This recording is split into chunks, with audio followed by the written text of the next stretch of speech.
Hello, SmurphGang. Guess what? We're taking a bike home. We're taking it for a little ride. I spy my little eye, a little 250R, and we're going to enjoy ourselves while we take this here bad boy out for a little ride. With a nice and easy start, I can't wait to go home. It's been a long day at work, BS, and it's over. We can finally end it. Typical working for somebody else that's not you. So, I'm making this video because I want to eventually not work here anymore. I'll be honest. Anyway, again, hello, I'm Afro Smurf. Taking a 250R home, and I just want to talk to you a little bit about my experiences as a beginner rider. This one's going to be off the cuff. Just some of the observations and things I think you might want to look out for since, well, you're a beginner rider. 2, I am wearing way too much gear. I'm wearing rainproof stuff because I thought it was going to rain because this is Texas. Texas has a mind of its own, unfortunately. Now, I hope that this is going to come in clear enough to where you can hear me good enough, the engine noise and all that good stuff, and not too much wind. Oh, there's another person in the way. Let's go. There's my car. All right, let's go home. Oh boy, the traffic is heavy today. There's a Subaru that looks like a Camry who leaves the building, or the area, I should say. Still in first gear, we're gonna go ahead, get on the way. All right, so ladies and gentlemen, and some of the things that I have noticed about being a first year rider is, well, everything is new, so expect that. The bumps you hit, you're gonna realize that you're gonna wanna stand up for them because, good Lord, your balls are going to get crushed if you don't. So, proper riding position is gonna be to put your feet on the pegs and the balls of your feet so that you have enough leverage, no matter how strong you are, pretty much to stand up just enough to not get your balls crushed. If you're a woman, you obviously know what can get crushed. I don't think I need to say so. I think we're all smart enough adults here. Well, we at least went to health class. Dang it, and I'm gonna miss the light. We downshift. And another thing that I noticed about being on a motorcycle is the downshifting. I sometimes do it terribly, I'm not gonna lie. I sometimes do it terribly, but at the same time, I'm practicing.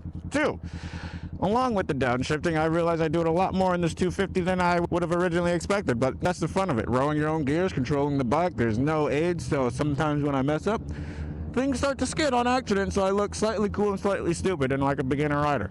Long story short, I am a beginner rider. It's only my 2nd year riding, and I've been on a 250 the whole time. Have I ridden anything bigger? Nope. I have a project bike that's a 600cc Honda CBR 600RR, and it doesn't run right now, so no, I have not ridden anything bigger. Do I want to? Yes. Do I want it to be a 1000cc super bike? No! I'm not crazy. Well, maybe a little. I'm just not ready for that yet. I really want my next bike. But, number 3. What else did I learn in my first year? When people say that they can't see bikers, oh, that's an actual thing. I've probably been almost sideswiped multiple times.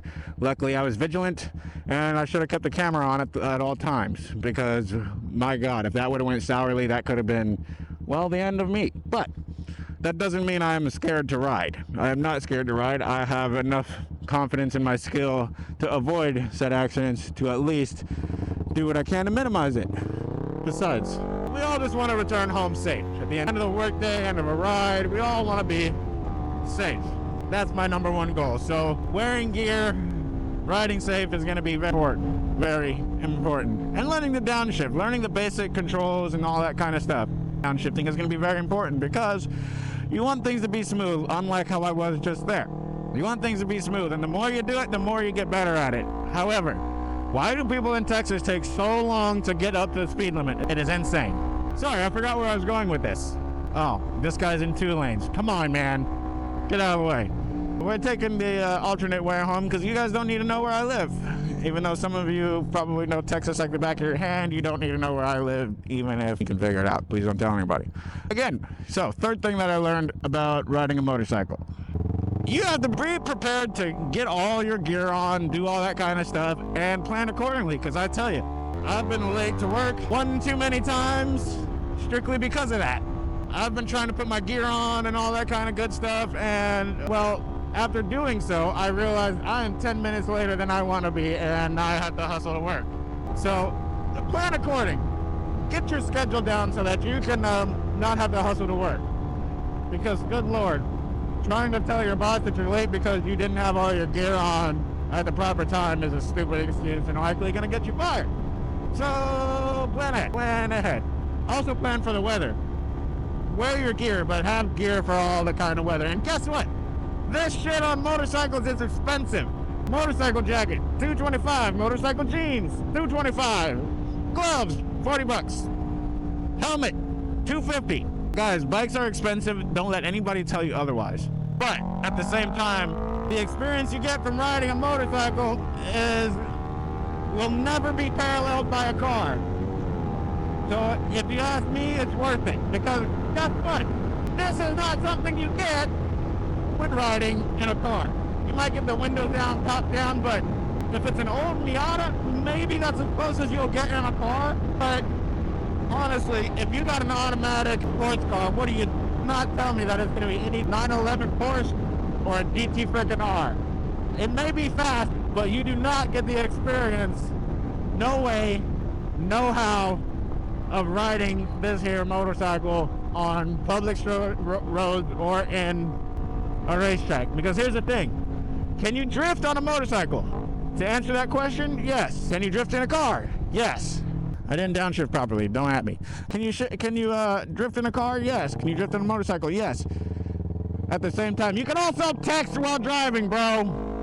Go ahead. But the one thing you can't do in a car is a wheelie. You can't wheelie in a car. Unless you're driving something that's $100,000 or a complete rare occurrence, you're probably not going to get the looks that you want from anybody. Why do I say that? It's because there's a reason that there's bike talk. That's all I'm going to say. Women love bikes way more than they love cars. I don't know why, but it doesn't mean you're going to get girls, because if you ain't got no game, you're not going to get girls. Regardless, it's like going to the gym on a motorcycle. The people that know what you ride are going to think it's cool for all the right reasons. The women that are looking at it are just probably because they saw you on bike talk, more likely than not. So if you're making content and you think that people are watching you because you have a motorcycle, that's only half true if it's a woman. If it's a guy, it's likely because you're doing something that they wish they were doing, and well, I'm also one of those people. Do I wish I was dancing on bike talk? No. Would I wish? No, I don't wish. I'm going to be at least somebody that people can say, oh, I know Afro Smurf. That's all I'm trying to do, is just build my brand and enjoy myself. As we get up to Wally Wilkerson, we're going to go ahead and take a right here. Actually, I don't really know where I am. I'm just kind of guessing and spitballing at the same time. So anyway, to make matters worse, you're going to get more comments from guys than you are from girls about your bike. That's a guarantee, I promise you, so just be ready for that. You may think you look so hot, but your girl might say, you look so hot. But trust me when I say this, she's the only one that thinks that. So when getting into motorcycle, it's expensive, and in order to do it right, it's very expensive. I kind of forgot where I went with this, but the long story short is, getting a bike is not what you expect it to be. It's going to be a lot different. It's going to attract all the dudes. It's going to be expensive. And you're going to be cool just in circles you didn't expect. And no, you will not automatically start getting women. I am sorry, but that is not the case. You will not automatically just have some kind of character enhancement that's going to be like getting all the girls flocking to you. None of us are Drake, unless you are. None of us are a famous rapper or Valentino Rossi, where we're making millions of dollars riding these things. So expect people to do stupid stuff while you're on the road. Expect your bike to cost you more than you thought it would. But at the very end of the day, don't expect to get girls with it and enjoy the ride, because that's what I can guarantee, is that you're going to enjoy the ride as long as you got a bike that you wanted. So, I'm Afro Smurf. Those are the things I wanted to tell you about. And this is my first vlog, and I hope it sounds good enough when I edit it. I'm dreaming about my next bike. I'll see you soon. Peace!